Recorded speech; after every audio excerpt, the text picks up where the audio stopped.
ओम शांति। आज की मुरली में बाबा ने कहा कि तुम बच्चों का इस ड्रामा में बहुत अच्छे से अच्छा पार्ट है।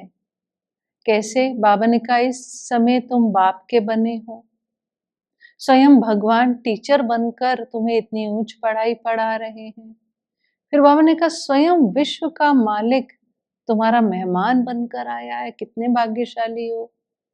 फिर बाबा ने कहा कि क्योंकि बाबा तो सदा बच्चों को ऊंच चढ़ाता है ना, फिर बाबा ने कहा देखो तुम्हारे सहयोग से ही मैं विश्व का कल्याण कर रहा हूँ, तो भाग्यशाली हुए ना। वैसे तो भाग्य बाबा को किसी के सहयोग की क्या जरूरत, वो तो खुद समर्थ है, सर्वशक्तिवान है, लेकिन हमारा भाग्य बनाने के लिए हमसे सहयोग लेता है।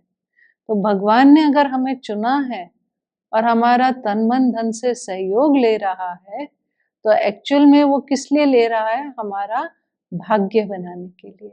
इसलिए बाबा ने कहा बहुत लकी हो।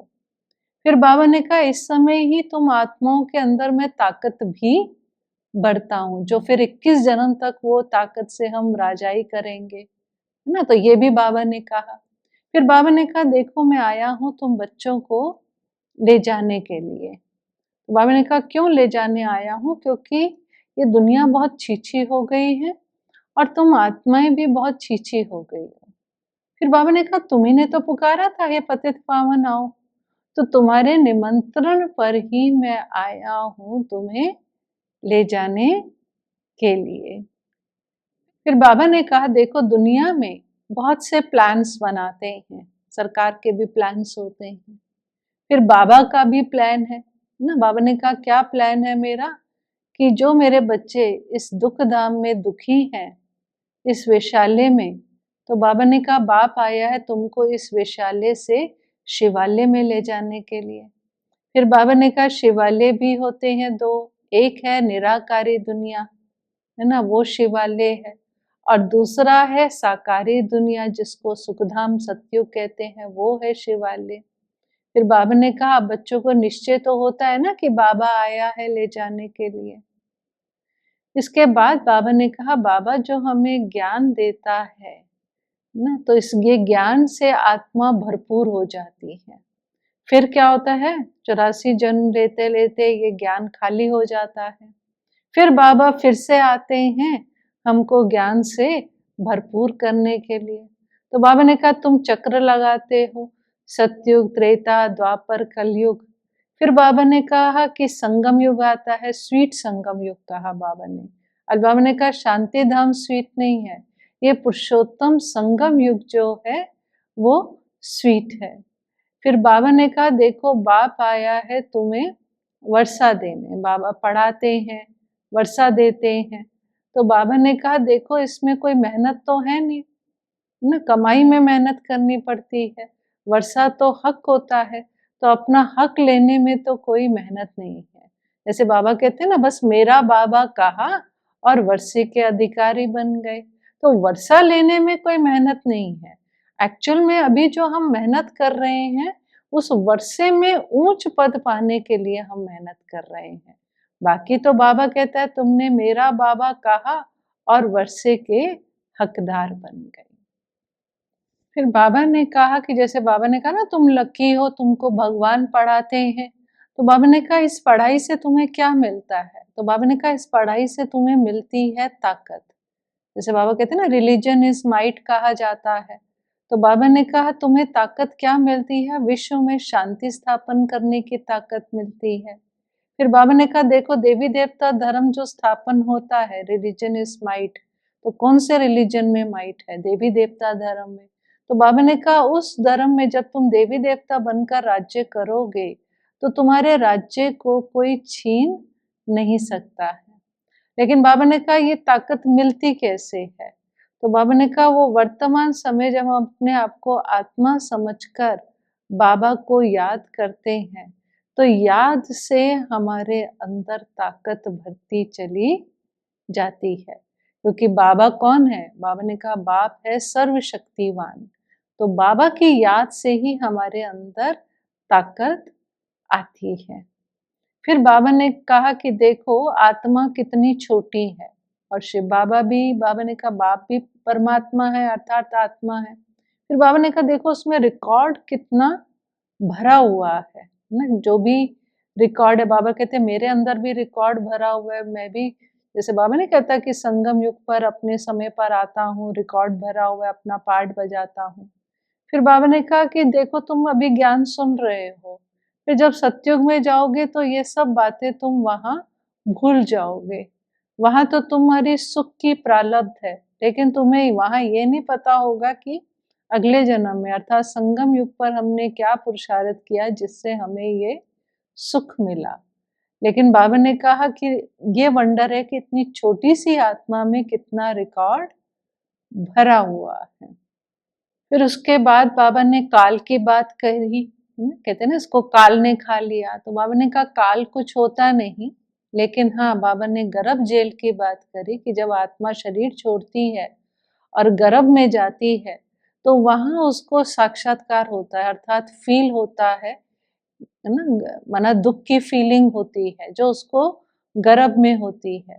तो बाबा ने कहा कि जो उसको दुख की उस समय फीलिंग होती है वो ऐसे ही नहीं होती है ना, उसको साक्षात्कार होता है कि तुमने ये पाप कर्म करे, ये बेकायदे चलन चली, उस कारण से तुम्हें ये दुख मिल रहा है। बाबा ने कहा नहीं तो वो तो फिर बेकायदे हो जाए, इसलिए आत्मा को साक्षात्कार होता है। तो वो इसलिए बाबा ने कहा उसको गर्भ जेल कहा जाता है। फिर बाबा ने कहा अब जो पाप करे हैं वो कटे कैसे, है ना? तो उसकी बाबा ने युक्ति बताई जो बाबा हमेशा बताते हैं कि पापों को भस्म करने की युक्ति है। एक बाबा ने कहा बाप को याद करो और दूसरा आज बाबा ने कहा सुदर्शन चक्रधारी बनो, सुदर्शन चक्र फहराओ। जैसे बाबा ने कहा 84 के चक्र को तो तुम जानते हो कि कैसे कैसे हमने पाठ बजाया, तो बाबा ने कहा ये निरंतर आप फिराते रहो, सुदर्शन चक्रधारी बनो। फिर बाबा ने ये भी कहा कि सुदर्शन चक्रधारी की अवस्था तुम्हारी पिछाड़ी में होगी।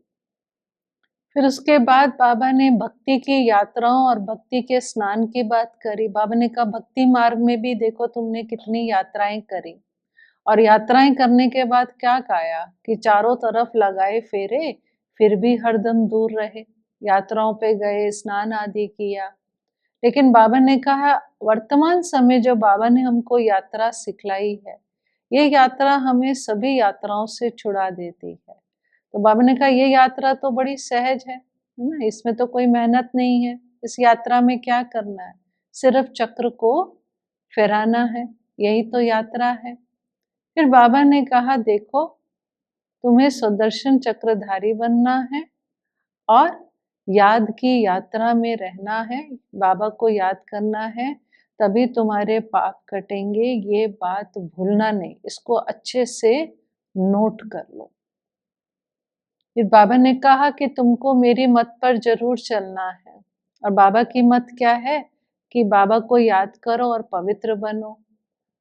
बाबा ने कहा कि जब तक नया मकान बने तब तक पुराने मकान में रहना है, लेकिन पुराने मकान में रहते हुए अर्थात पुरानी दुनिया में रहते हुए चलना बाबा की मत पर है, क्योंकि बाबा ने कहा देखो विनाश सामने खड़ा है ना?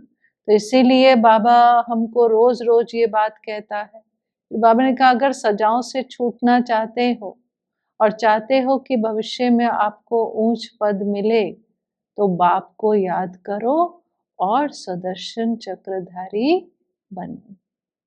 आज के वरदान में बाबा ने वरदान को ही फलीभूत कैसे करें उसकी विधि बताई। बाबा ने कहा बाप तो आप बच्चों को वरदान देते हैं, लेकिन वरदान को समय पे कार्य में लगाओ तो वरदान कायम रहेगा। फिर बाबा ने उसकी एक और विधि बताई। बाबा ने कहा कि वो फलीभूत कैसे होगा, जैसे बीज है, आपके पास बीज है, लेकिन अगर आप बीज को रखे रखेंगे, उसको धरनी में बोएंगे ही नहीं, उसको पानी नहीं देंगे, धूप ही नहीं देंगे, तो उससे फल कैसे निकलेगा। तो उसी प्रकार बाबा ने कहा कि जो आपको वरदान मिलता है उसको बार बार स्मृति का पानी दो, और बाबा ने कहा उस स्वरूप में स्थित हो तो उसको धूप मिलेगी और ये वरदान जो है वो फलीभूत हो जाएगा। ना। फिर उसके बाद आज का जो स्लोगन था, तो उसमें बाबा ने कहा कि हमको इस जीवन में या हमारे को जो भी मुझ आत्मा के अंदर विशेषताएं हैं, वो प्रभु प्रसाद है। तो इन विशेषताओं को सेवा में लगाओ और बढ़ाओ। जैसे प्रसाद होता है ना, तो प्रसाद अकेले नहीं खाया जाता, प्रसाद बांटा जाता है। उसी तरह से बाबा ने कहा ये विशेषताएं आपको प्रभु प्रसाद है, इसको सेवा में लगाओ और बढ़ाओ, बांटो और बढ़ाओ। तो आज की मुरली से हम यही प्रेरणा लें कि पहली बात हम सदा अपने भाग्य को श्रेष्ठ नज़र से देखें कि मैं बहुत भाग्यशाली आत्मा हूँ। ना कई बार हम सोचते हैं ना, पता नहीं मेरा भाग्य, तो बाबा ने ये स्मृति दिलाई कि तुम्हारा जैसा अच्छा पाठ तो दुनिया में किसी का भी नहीं है। दूसरी बात जो आज बाबा ने विशेष अंडरलाइन कराया कि अगर हमें पापों से मुक्त होना है, सजाओं से बचना है ना, तो उसके लिए हम एक तो बाबा को याद करें और दूसरा बाबा ने कहा स्वदर्शन चक्रधारी बनो ना, कि ये दूसरा पॉइंट था जो हमें अंडरलाइन करना है। ये बाबा ने भी कहा नोट कर लो। फिर बाबा ने कहा कि तीसरी जो प्रेरणा बाबा ने संगम युग की थी कि ये पुरुषोत्तम संगम युग बहुत स्वीट है ना। तो ये भी याद रखें कि इस समय हम ऐसे समय पर हैं जब हम स्वयं भगवान हमको मिला है, तो बहुत स्वीट टाइम हमारा चल रहा है और बाबा हमें शिवालय में ले जाने आए हैं। और आज के वरदान में जो बाबा ने कहा कि बाबा से रोज इतने वरदान मिलते हैं, उनको स्मृति में रखें, उसके स्वरूप में आए और जो हमारी विशेषताएं हैं वो प्रभु प्रसाद है, उसको सेवा में लगाएं और बढ़ाएं। ओम शांति।